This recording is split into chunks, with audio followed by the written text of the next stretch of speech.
عدالت کے کمرے میں موجود سامعین چہ گوئیوں میں مصروف تھے کہ عدالت کا مقررہ وقت ختم ہو گیا۔ جج نے 10 روز بعد کی تاریخ دے کر عدالت برخاست کر دی۔ ہم باہر آئے تو اجمل شاہ نے مجھ سے کہا، بیگ صاحب آج تو آپ نے استغاثہ کے گواہ کی ایسی تیسی کر دی ہے۔ اس طرح تو ہوتا ہے اس طرح کے کاموں میں نے گول مول جواب دیا۔ آج توصیف بھی اجمل کے ساتھ تھا، وہی عدالتی کارروائی کے دوران میں ہما وقت وہاں موجود رہا تھا۔ اس نے کہا، وکیل صاحب یہ ہمارا ڈرائیور تو سالہ پکا نمک حرام نکلا، 1 سال سے ہمارا نمک کھا رہا تھا اور ہماری ہی پیٹھ میں چھرا گھونپنے کی کوشش کر رہا ہے۔ میں تو عدالت کے وقار کی وجہ سے خاموش رہا، ورنہ دل تو چاہ رہا تھا اس سیاہ بخت منحوس کے ٹکڑے کر دوں۔ وہ ممی کے بارے میں جن خیالات کا اظہار کر رہا تھا اس پر میں اس خنزیر کی زبان کاٹ سکتا تھا۔ تمہیں جوش اور جذبات میں آنے کی ضرورت نہیں نوجوان، میں نے توصیف کا کندھا تھپکتے ہوئے کہا۔ میں ہوں نا ان مکار اور عیار لوگوں سے نمٹنے کے لیے۔ آپ لوگوں نے مجھے وکیل کیا ہے تو اب آپ کو کوئی عملی قدم اٹھانے کی ضرورت نہیں۔ خاص طور پر میں تمہیں یہ نصیحت کروں گا کہ کبھی بھی کسی بھی مرحلے پر قانون کو ہاتھ میں لینے کی کوشش نہ کرنا، ورنہ بنا بنایا کھیل بگڑ کر رہ جائے گا۔ توصیف کی اٹھتی ہوئی جوانی تھی، اس کی رگوں میں ولولہ انگیز خون دوڑ رہا تھا۔ اس عمر میں خون کن پٹیوں پر ٹھوکریں مارتا ہے، پھر توصیف پر تو صحت اور جوانی ٹوٹ کر برسی تھی۔ وہ بلا شبہ ایک وجیح شخص تھا۔ دیکھنے والوں کی رائے تھی کہ اس میں اپنی ماں یعنی شمسہ کی شباہت تھی۔ قد کاٹ اس نے اپنے والد کا لیا تھا۔ وہ میری بات کو سمجھ گیا اور اس بات میں سر ہلاتے ہوئے بولا، مگر وکیل صاحب ایسا کیوں ہو جاتا ہے؟ کل تک جو لوگ ہمارے تلوے چاٹ رہے ہوتے ہیں، ہمارے دستے نگر ہوتے ہیں اور اپنی ہر ضرورت کے لیے ہمارے سامنے ہاتھ پھیلاتے ہیں، وہ اچانک خم ٹھونک کر ہمارے مقابلے پر کھڑے ہو جاتے ہیں۔ یہ دنیا ہے برخوردار، میں نے اس کے شانے پر ہاتھ رکھتے ہوئے کہا۔ یہاں وہی ہے جو اعتبار کیا۔ پھر میں نے اسے میر کا پورا شعر پڑھ کر سنایا۔ یہ توہم کا کارخانہ ہے، یہاں وہی ہے جو اعتبار کیا۔ وہ فکر انگیز لہجے میں بولا، میں نے سانپ کی کینچلی کے بارے میں تو سن رکھا ہے، لیکن انسان بھی اتنے روپ بدلتے ہیں یہ میں نے سوچا بھی نہیں تھا۔ میں نے اس مرتبہ اسے غالب کا شعر سنا دیا جو انسانی نفسیات، رویوں اور فطرت کی بھرپور عکاسی کرتا ہے۔ برسوں پہلے غالب نے جو حقیقت شعر کے قالب میں ڈالی تھی وہ ہر دور کے انسان پر فٹ بیٹھتی ہے۔ آپ بھی سن لیجئے۔ ہیں کواکب کچھ، نظر آتے ہیں کچھ، دیتے ہیں دھوکہ یہ بازیگر کھلا۔ اجمل شاہ کافی دیر سے کچھ کہنا چاہ رہا تھا مگر اسے موقع نہیں مل رہا تھا۔ میں نے اس کی جانب متوجہ ہوتے ہوئے کہا، جی شاہ صاحب کوئی خاص بات؟ اس نے کہا، بیگ صاحب میں اب تک عدالتی کارروائی سے مطمئن ہوں۔ آپ نے شاندار کارکردگی کا مظاہرہ کیا ہے اور بڑی حد تک شمسہ بھابی مرحومہ کی پوزیشن صاف بھی کر دی ہے، مگر اصل معاملہ ابھی تک وہیں اٹکا ہوا ہے۔ کون سا اصل معاملہ شاہ جی؟ میں نے چونکتے ہوئے پوچھا۔ وہ میرا مطلب ہے افتخار صاحب والا معاملہ۔ یہ سب اسی سلسلے کی کڑیاں تو ہیں، میں نے تسلی آمیز انداز میں کہا۔ جب استغاثہ کے موقف کے مطابق قتل کا جواز باقی نہیں رہے گا تو افتخار قریشی کی پوزیشن بھی صاف ہو جائے گی۔ اجمل شاہ نے لفظ وہ کو اپنے مخصوص انداز میں کھینچتے ہوئے کہا، وہ دیکھیں نا، یہ میں کہہ رہا تھا، میرا مطلب ہے کیا آپ نے افتخار صاحب کو بے گناہ ثابت کرنے کے لیے اپنے ذہن میں کوئی لایا عمل تیار کر رکھا ہے؟ وہ جس طرح گھما پھرا کر بات کر رہا تھا اس سے مجھے شدید کوفت محسوس ہوئی۔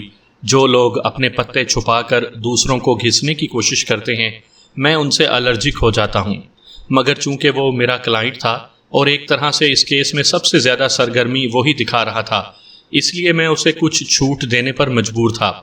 بہرحال وہ اپنے عمل سے ملزم افتخار قریشی کا خیر خواہ ثابت ہو رہا تھا۔ میں نے متحمل لہجے میں کہا، شاہ صاحب آپ پریشان نہ ہوں، میرے ذہن میں اس مقدمے کی ایک ایک اہم اور ضروری بات نقش ہے، اور آپ نے یہ کیسے سوچ لیا کہ میں نے اس سلسلے میں کوئی لایا عمل تیار نہیں کیا ہوگا؟ وہ جھینپتے ہوئے بولا، ظاہر ہے آپ ایک کامیاب اور تجربے کار وکیل ہیں، آپ جو بھی قدم اٹھائیں گے سوچ سمجھ کر ہی اٹھائیں گے۔ میں تو بس ذرا یوں ہی اپنے اطمینان کی خاطر پوچھ رہا تھا۔ دیکھیں نا، یہ معاملہ اتنا حساس ہے کہ ہر پہلو پر گہری نظر رکھنا ہوگی۔ میں نے تشفی آمیز لہجے میں کہا، آپ بالکل مطمئن ہو جائیں شاہ صاحب، جب مجھے تجربہ کار اور کامیاب وکیل مان رہے ہیں تو پھر آپ کو فکر مند ہونے کی چنداں ضرورت نہیں ہے۔ اس نے ایسے ظاہر کیا جیسے وہ واقعی مطمئن ہو گیا ہو۔ سامعین کرام، آپ سن رہے ہیں مرزا امجد بیگ ایڈوکیٹ کے لڑے گئے مقدموں میں سے ایک قتل کا مقدمہ، دوسرا رخ۔ یہ اس سلسلے کی آخری اور قسط نمبر 4 ہے۔ مجھے امید ہے آپ کو میری یہ کاوش پسند آئی ہوگی۔ آپ نے اگر ابھی تک میرا چینل کہانی گھر سبسکرائب نہیں کیا تو ابھی میرے چینل کو سبسکرائب کر کے بیل نوٹیفیکیشن آن کر لیجئے تاکہ آنے والی ہر نئی کہانی کی اطلاع بر وقت آپ تک پہنچ سکے۔ منظر اسی عدالت کا تھا اور گواہوں کے کٹہرے میں اس کیس کا تفتیشی افسر کھڑا تھا۔ گزشتہ 2 پیشیوں پر 3 غیر اہم گواہوں کا بیان بھی ہوا تھا۔ استغاثہ کے ان گواہوں کے بیان اور ان پر کی جانے والے جرح میں قابل ذکر بات کوئی نہیں تھی، اس لیے آپ کے قیمتی وقت کا خیال کرتے ہوئے میں یہاں ان کے بارے میں بتا نہیں رہا۔ انکوائری افسر یا تفتیشی افسر یا آئیو ایک سب انسپیکٹر تھا۔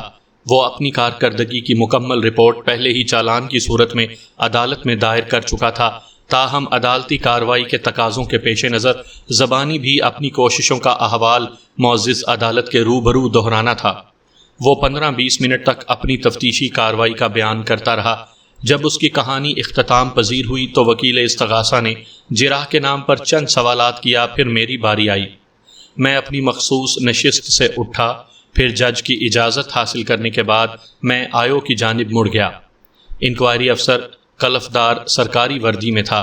اس کے شولڈرز پر سب انسپیکٹر کی خاص نشانی 2 پھول دونوں جانب موجود تھے۔ میں نے نرم لہجے میں اسے مخاطب کیا، انکوائری افسر صاحب، آپ کا اسم گرامی کیا ہے؟ شمشاد، اس نے جواب دیا، شمشاد علی۔ کیا میں آپ کو آپ کے نام سے مخاطب کر سکتا ہوں؟ میں نے پوچھا۔ وہ زیر لب مسکراتے ہوئے بولا، بڑی خوشی سے وکیل صاحب۔ میں نے کہا، شمشاد صاحب، آپ کو واقعے کی اطلاع کس نے دی تھی؟ ملزم افتخار قریشی نے، اس کا جواب تھا۔ میں نے پوچھا، کب؟ 26 جنوری کو۔ اور شمسا کی موت کا واقعہ کب پیش آیا تھا؟ 25 اور 26 جنوری کی درمیانی شب کو، اس نے بتایا۔ میں نے پوچھا، شمشاد صاحب، کیا ملزم اطلاع دینے خود آپ کے پاس آیا تھا؟ اس نے نفی میں گردن ہلائی اور جواب دیا، نہیں جناب، اس نے فون پر اطلاع دی تھی۔ میں نے اپنے کاغذات پر نگاہ ڈالی اور اگلا سوال کیا، آپ نے ملزم کو گرفتار کب کیا تھا؟ 27 جنوری کی صبح 7 بجے، اس نے جواب دیا، یعنی واقعے کی اطلاع ملنے کے کم و بیش 24 گھنٹے بعد۔ وہ اسبات میں سر ہلاتے ہوئے بولا، جی ہاں۔ اس تاخیر کا سبب کیا تھا؟ میں نے پوچھا۔ اس نے بتایا، دراصل ہم ایک الجھن میں پڑ گئے تھے۔ اس الجھن کا تعلق ملزم کے باورچی خانے سے تو نہیں تھا؟ میں نے پوچھا۔ جی ہاں، کچھ ایسی ہی بات تھی، وہ مبہم انداز میں بولا۔ میں نے کہا، پہلے آپ کا خیال تھا کہ باورچی انور علی نے دودھ میں زہر ملا کر شمسا کو دیا ہوگا، مگر ازاں بعد آپ کا شک ملزم افتخار قریشی کی جانب چلا گیا۔ کیوں، یہی بات تھی نا؟ وہ تائیدی انداز میں بولا، کم و بیش یہی بات تھی۔ آپ نے فوری طور پر باورچی انور علی کو گرفتار کیوں نہیں کیا؟ ہم تذبذب کا شکار ہو گئے تھے، وہ سادہ سے انداز میں بولا۔ انور علی کے حوالے سے قتل کے اسباب یا وجوہات کہیں نظر نہیں آتی تھیں، اس لیے آپ نے اسے استغاثہ کے گواہوں کی فہرست میں شامل کر لیا۔ میں نے چوٹ کی۔ وہ بولا، جب ہمیں قتل کے محرکات کا علم ہو گیا اور جس زہر سے شمسا کو موت کے گھاٹ اتارا گیا اس کا منبع یعنی شیشی مل گئی تو ہم نے مطلوبہ بندے پر ہاتھ ڈال دیا۔ انور علی کو اگر ہم نے استغاثہ کے گواہوں میں شامل کیا ہے تو اس پر آپ کو کیا اعتراض ہے؟ مجھے کوئی اعتراض نہیں ہے، میں نے دونوں ہاتھ اٹھاتے ہوئے کہا، مگر اللہ کے بندے، اس بیچارے کو کوئی پٹی وغیرہ تو پڑھا دی ہوتی، اس کی گواہی تو الٹی استغاثہ کے خلاف چلی گئی۔ وہ سینہ پھولاتے ہوئے بولا، گواہ انور علی کی شہادت سے استغاثہ متاثر نہیں ہوتا۔ حقیقت یہی ہے کہ ملزم نے دولت اور جائیداد سمیٹنے اور اپنی بے وفا بیوی سے نجات حاصل کرنے کے لیے قتل ایسے سنگین جرم کا ارتکاب کیا۔ ایک لمحے کو رک کر اس نے اضافہ کیا، اور ہاں، یہ بات ذہن میں رکھیں کہ ہم استغاثہ کے گواہوں کو کوئی پٹی شٹی نہیں پڑھاتے۔ آپ کی یہ غلط فہمی جانے کب دور ہوگی؟ اس اطلاع کا شکریہ آئیو صاحب، میں نے تشکرانہ انداز میں کہا۔ میں آپ کو یقین دلاتا ہوں کہ میں نے آپ کی بات کا اعتبار کر لیا ہے، آپ نے واقعی میری غلط فہمی دور کر دی ہے۔ وہ بخوبی سمجھ رہا تھا کہ میں اس پر گہرا طنز کر رہا ہوں، مگر وہ میری اس حرکت کے لیے مجھے کچھ نہیں کہہ سکتا تھا، اس لیے ضبط کیے خاموش کھڑا رہا۔ میں نے پوچھا، شمشاد صاحب، آپ کو یہ خیال کس طرح آ گیا کہ فیکٹری والے دفتر پر چھاپا مارا جائے؟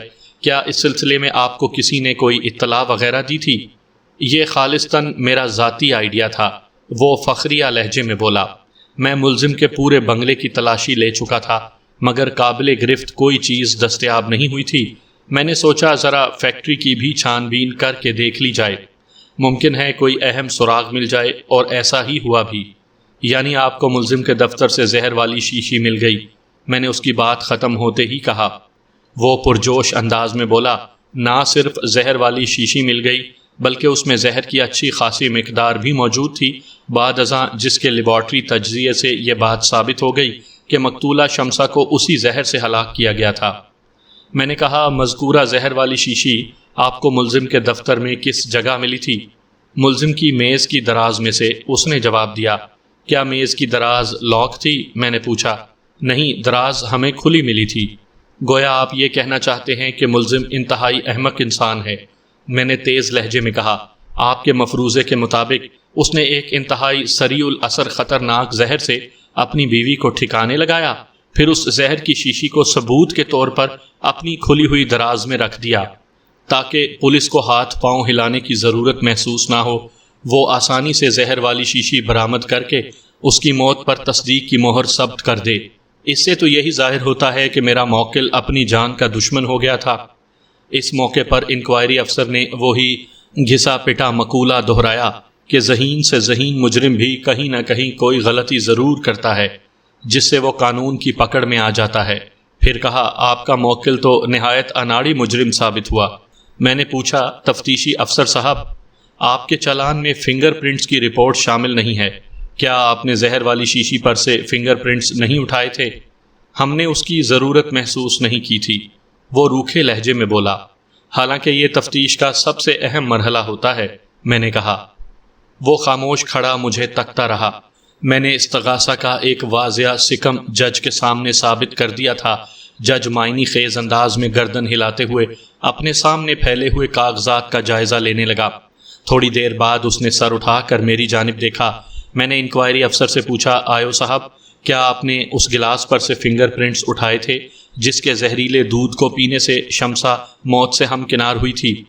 اس گلاس پر مقتولہ کی انگلیوں کے نشانات ملے تھے، اس نے جواب دیا، مگر اس تجزیے کی رپورٹ کہیں دکھائی نہیں دیتی۔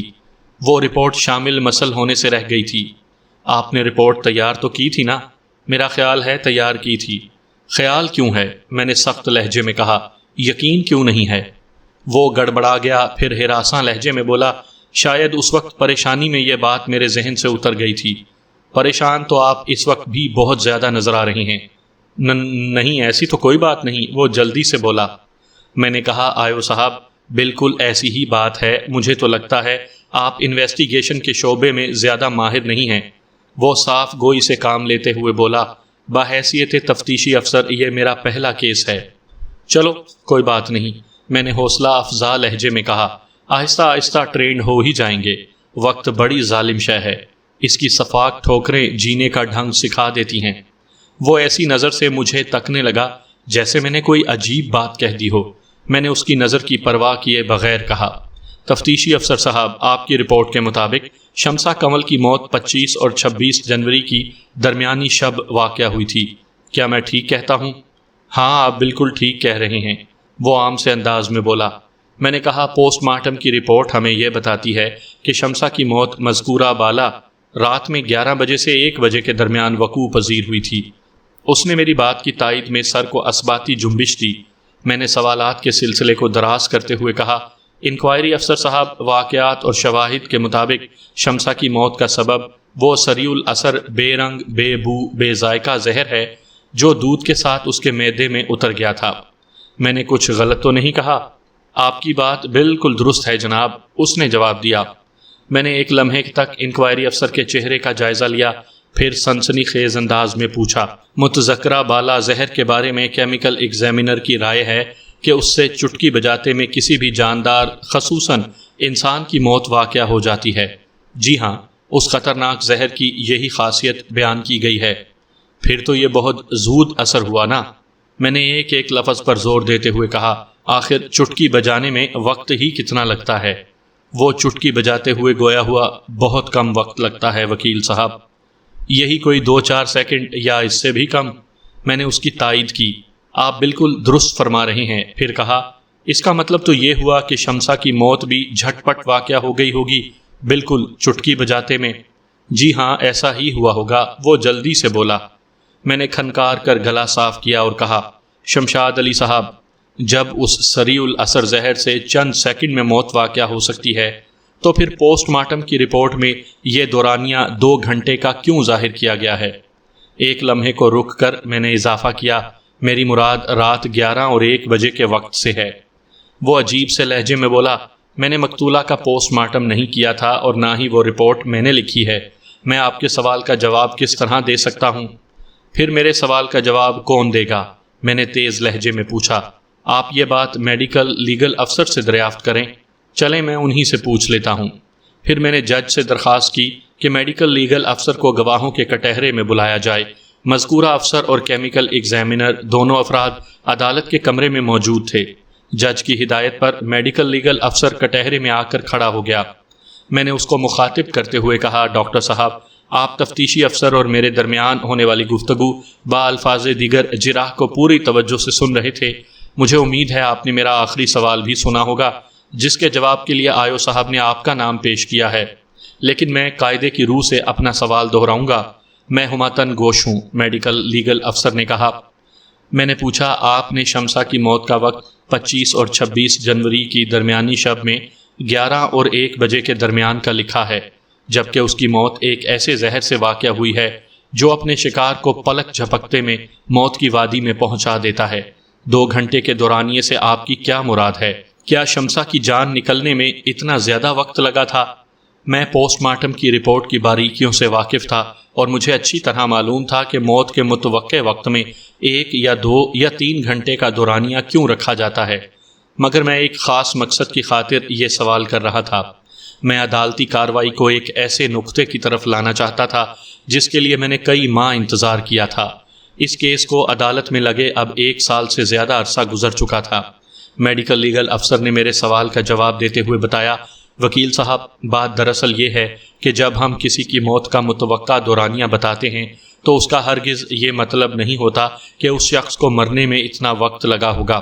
ایک لمحے کو رک کر اس نے جج کی جانب دیکھا، پھر اپنی وضاحت جاری رکھتے ہوئے بولا، اور نہ ہی اس سے ہماری مراد یہ ہوتی ہے کہ اس دورانیے کا اوسط وقت کسی شخص کی موت کا وقت ہوگا۔ مثال کے طور پر مذکورہ کیس میں 11 اور 1 بجے کا اوسط وقت رات 12 بجے کا وقت ہوگا۔ میں آپ کی بات سمجھ گیا، میں نے کہا۔ پھر سوالیہ انداز میں پوچھا، ڈاکٹر صاحب، آپ یہی کہنا چاہتے ہیں نا کہ شمسا کی موت 25 اور 26 جنوری کی درمیانی شب 11 اور 1 بجے کے درمیان کسی بھی لمحے واقع ہوئی ہوگی؟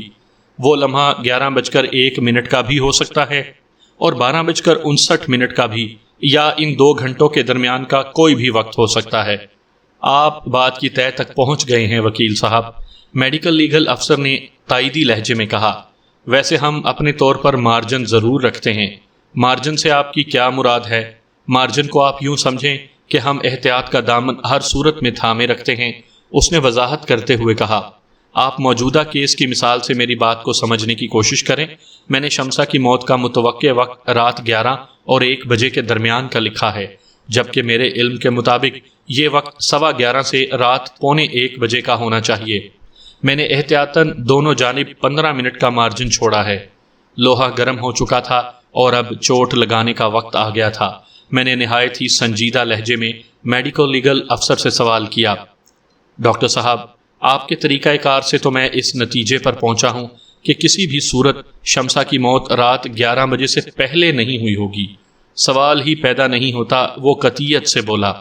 اور اسی طرح اس بات کے امکانات بھی 0 کے برابر ہیں کہ شمسا کی موت رات 1 بجے کے بعد واقع ہوئی ہو۔ میں نے ٹھوس لہجے میں دریافت کیا۔ بالکل بالکل، وہ اسبات میں سر ہلاتے ہوئے بولا۔ آپ کا تجزیہ یا اندازہ یا بیان جو کچھ بھی کہہ لیں 100% درست ہے۔ تھینک یو ڈاکٹر صاحب۔ میں نے ملائم لہجے میں ڈاکٹر کا شکریہ ادا کیا اور اپنا روئے سخن جج کی جانب موڑتے ہوئے انکشاف کیا۔ جناب عالی، موجودہ صورتحال کی روشنی میں میں دعوے سے کہہ سکتا ہوں کہ میرا موکل کسی بھی صورت اپنی بیوی کو قتل نہیں کر سکتا۔ وہ بے گناہ ہے، اسے کسی گہری سازش کے ذریعے اس مقدمے میں ملوث کیا گیا ہے۔ یہ بات میڈیکو لیگل افسر کے تازہ ترین بیان سے بھی ثابت ہوتی ہے۔ آپ کہنا کیا چاہتے ہیں بیگ صاحب؟ جج نے الجھتے ہوئے لہجے میں پوچھا۔ وکیل استغاثہ نے احتجاج کیا۔ میڈیکو لیگل افسر کی وضاحت سے آخر کس طرح ملزم بے گناہ ثابت ہوتا ہے، یہ بات میری سمجھ سے بالاتر ہے۔ جج نے کہا، بیگ صاحب آپ اپنے دعوے کی وضاحت میں کیا کہیں گے؟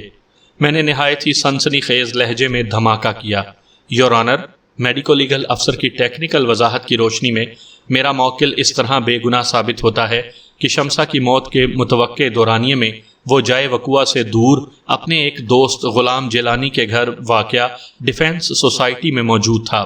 وہ 25 اور 26 جنوری کی درمیانی شب رات 10 بجے سے 4 بجے تک غلام جیلانی کے بنگلے پر رہا تھا، جہاں ان کے مشترکہ دوست آفتاب نصیر اور مسعود ظفر بھی پہنچے ہوئے تھے۔ علاوہ ازیں یہ بات مرحومہ شمسا کمل کو بھی معلوم تھی۔ میرے اس سنسنی خیز انکشاف نے بھری عدالت پر سناٹا طاری کر دیا۔ جج اور وکیل استغاثہ سمیت تمام حاضرین عدالت مبہوت رہ گئے تھے اور سوالیہ انداز میں ایک دوسرے کا منہ دیکھ رہے تھے۔ پھر اس سناٹے کو ایک چیختی ہوئی آواز نے مجروح کیا۔ یوں محسوس ہوا جیسے اچانک کوئی بم پھٹا ہو۔ تمام افراد گردنیں موڑ موڑ کر آواز کے ماخذ کی طرف دیکھ رہے تھے۔ عدالت کے کمرے میں یہ الفاظ گونج رہے تھے، ناممکن، یہ نہیں ہو سکتا، شمسا کو تو افتخار ہی نے زہر دے کر ہلاک کیا ہے، افتخار کے سوا کوئی دوسرا قاتل نہیں ہو سکتا، قاتل وہی ہے، افتخار کو موت کی سزا ہونا چاہیے۔ سب سے دلچسپ اور حیران کن بات یہ تھی کہ یہ الفاظ ایک ایسے شخص کی زبان سے ادا ہو رہے تھے جو میرے موکل کا سب سے بڑا خیر خواہ تھا، یعنی اجمل شاہ۔ اس کے ساتھ ہی ایک اور واقعہ رونما ہوا۔ جیسے ہی اجمل شاہ نے اپنی بات پوری کی، وہ لڑکھڑایا اور چکر کھا کر زمین بوس ہو گیا۔ چند افراد اس کی جانب بڑھے اور اس کو چیک کرنے لگے۔ عدالت کے کمرے میں میڈیکو لیگل افسر موجود تھا۔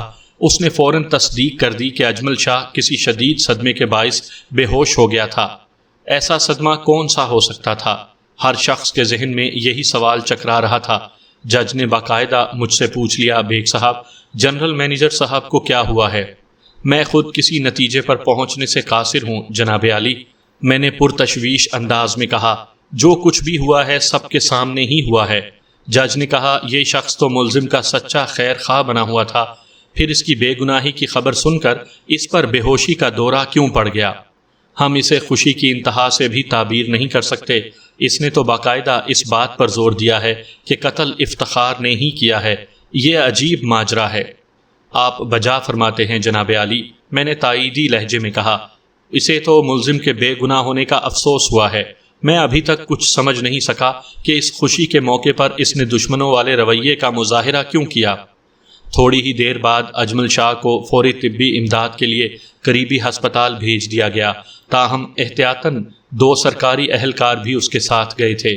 جج کی ہدایت پر عدالتی کارروائی کو وہیں سے شروع کیا گیا جہاں پر رکھنا پڑا تھا۔ وکیل استغاثہ نے اس مرحلے پر سوال اٹھایا، میرے فاضل دوست، آپ نے انکشاف کیا ہے کہ وقوع کی رات اپنے گھر سے غیر حاضری کے بارے میں شمسا بھی جانتی تھی۔ موصوفہ تو اب اس دنیا میں نہیں رہیں، آپ کے دعوے کی تصدیق کس طرح ہوگی؟ میں نے طنزیہ لہجے میں کہا، میرے دعوے کی تصدیق کے لیے شمسا کا ہونا ضروری نہیں ہے میرے عقل مند دوست۔ میں نے یہ بھی بتایا ہے کہ ملزم مذکورہ رات 10 بجے سے 4 بجے تک غلام جیلانی کے بنگلے پر تھا، جہاں پر ان کے دوسرے دوست بھی تھے۔ میرے بیان کی تصدیق کے لیے غلام جیلانی، اس کی بیوی تابندہ، آفتاب نصیر اور مسعود ظفر کی گواہی ہی کافی ہوگی۔ میں کسی بھی وقت معزز عدالت کے احکامات پر ان افراد کو عدالت میں پیش کر سکتا ہوں۔ میرا یہ جواب سن کر وکیل استغاثہ کے تعزیے ٹھنڈے ہو گئے اور وہ خجالت آمیز نظر سے ادھر ادھر دیکھنے لگا، گویا وہ حاضرین عدالت سے نگاہ چرا رہا تھا۔ انکوائری افسر شمشاد علی نے بآواز بلند پوچھا، وکیل صاحب، اگر آپ کے موکل نے اپنی بیوی کو قتل نہیں کیا تو پھر شمسا کا قاتل کون ہو سکتا ہے؟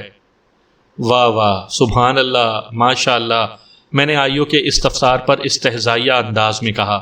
جو کام آپ کا ہے اس کے بارے میں آپ مجھ سے پوچھ رہے ہیں؟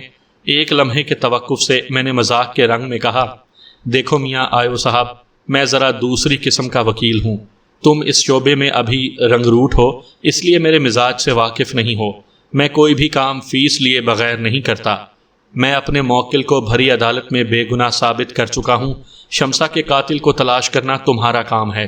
ہاں البتہ اگر تم میری فیس دینے پر تیار ہو جاؤ تو میں تمہیں چند ٹپس دے سکتا ہوں. وہ کھسیانہ سا ہو کر بغلیں جھانکنے لگا. وکیل استغاثہ نے کہا، مجھے تو اجمل شاہ میں کوئی گڑبڑ دکھائی دیتی ہے. یہ بات آپ انکوائری افسر کو بتائیں تو زیادہ اچھا رہے گا. میں نے مشورتاً کہا، اجمل شاہ نے جس غیر متوقع رویے کا مظاہرہ کیا ہے اس میں گڑبڑ تو ضرور ہے. جج نے مجھے ہدایت کی کہ آئندہ پیشی پر میں ان افراد کو عدالت میں پیش کروں جن کے ساتھ ملزم افتخار نے وقوع والی رات 6 گھنٹے گزارے تھے، یعنی رات 10 بجے سے 4 بجے تک کا وقت.